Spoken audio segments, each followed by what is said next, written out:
Hola, ¿qué tal? Soy Natalia Morales. Este video expone brevemente el enfoque transnacional del arbitraje desde la teoría de Manuel Gallard,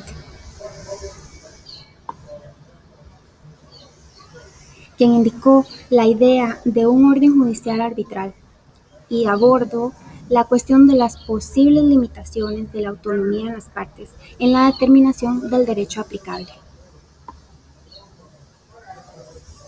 Es decir, que los estudiosos del derecho han expresado su firme apoyo a la existencia de reglas que los árbitros deben de aplicar en el cumplimiento, dado que es su deber administrar justicia a nombre de la comunidad internacional. Sobre esta misma teoría, Gallard indica que el Instituto de Derecho Internacional adoptó una resolución declarando que en ningún caso un árbitro violaría los principios de la política pública internacional. Entonces, en lugar de normas de ordenamientos jurídicos nacionales que no les obliguen, los árbitros pueden aplicar un conjunto de normas transnacionales. Para esto y para ilustrar, existe un caso de 1994, el número 7047 del CSI, donde involucra a una empresa de propiedad estatal y a una parte extranjera que se negó a examinar la presunta violación de una norma imperativa del país de la empresa de propiedad estatal sobre el terreno que no formaba parte de la ley elegida por las partes y que no se afirmó que ignorar tal norma podría considerarse una violación al orden público internacional. Y es acá donde intervienen diferentes términos. Por ejemplo, con el jus cogens se pretende amparar los intereses colectivos fundamentales del grupo social. Es decir, que el concepto de política pública transnacional ha sido criticado por un carácter vago. Sin embargo, en realidad, la crítica solo cubre la dificultad de elaborar una lista permanente y exhaustiva de reglas.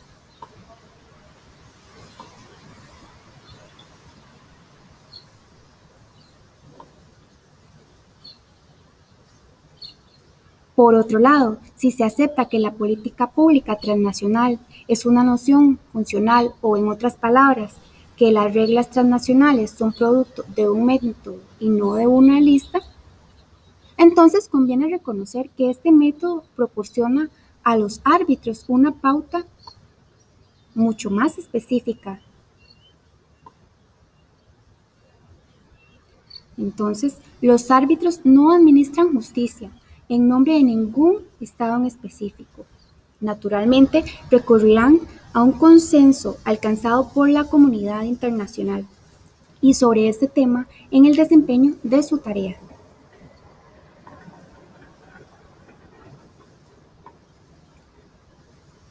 En ese mismo orden, cada disputa proporciona una guía específica a los árbitros que enfrentan el reclamo de una parte que ciertos requisitos superiores les obliga a ignorar la lex contractus sobre un tema determinado.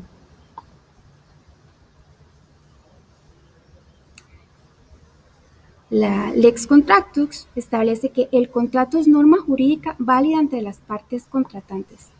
Es lo mismo que decir la ley entre las partes.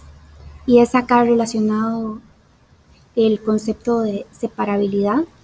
Sin embargo, no está abarcado en este corto video, sino más adelante. Existen ejemplos para ilustrar la forma en cómo funciona este método y las razones por las que debería de referirse a las normas obligatorias.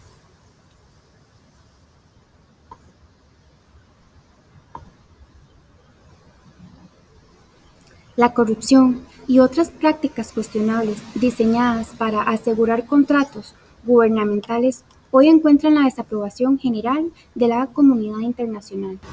y son dignos de mención ejemplos relacionados con estas prácticas, ya que demuestran que el método de política pública transnacional no se limita al reconocimiento de la existencia de los principios extremadamente generales. En ese sentido, son dignos de mención los ejemplos a continuación: la corrupción y otras prácticas cuestionables diseñadas para asegurar los contratos gubernamentales, ya que muestran que el método de política pública transnacional no se limita al reconocimiento de la existencia de principios extremadamente generales. Acá otro ejemplo para ilustrar, en donde un árbitro tiene que decidir sobre una solicitud de entrega de mercancías a Cuba, en los términos de un contrato regido por la ley cubana o la ley de un país que no ha promulgado un embargo a Cuba, contra Cuba. El vendedor, que mientras tanto se ha convertido en una subsidiaria de una empresa estadounidense después de una adquisición. Y recordando que en 1996 la denominada Ley Helms-Burton, que prohíbe a las empresas estadounidenses realizar negocios con Cuba, ya sea directamente o a través de sus subsidiarias, argumenta que estaría expuesta a importantes sanciones si procede con la ejecución de este contrato.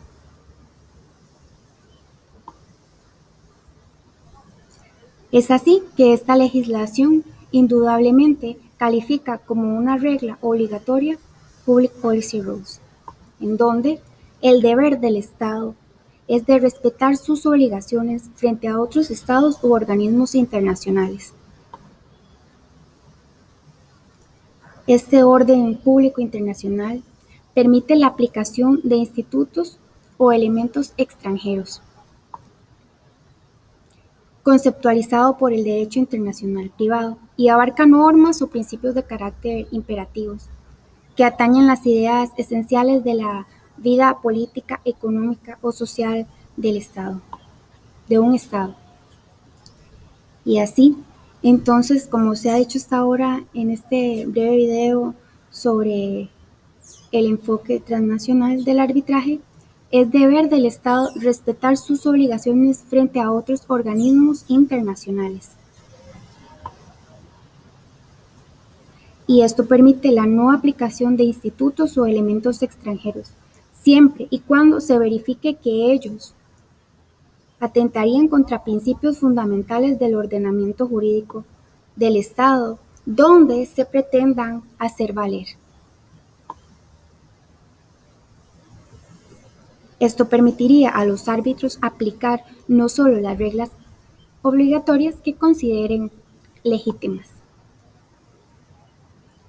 Para concluir, existen dos factores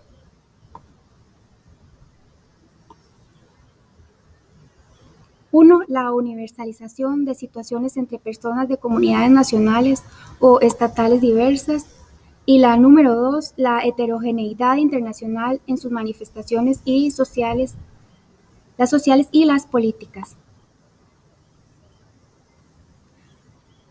Entonces, a consecuencia de esta representación del arbitraje internacional, queda pendiente sobre el destino del audio, pero será en un siguiente video. Espero que haya sido clara la información. Gracias.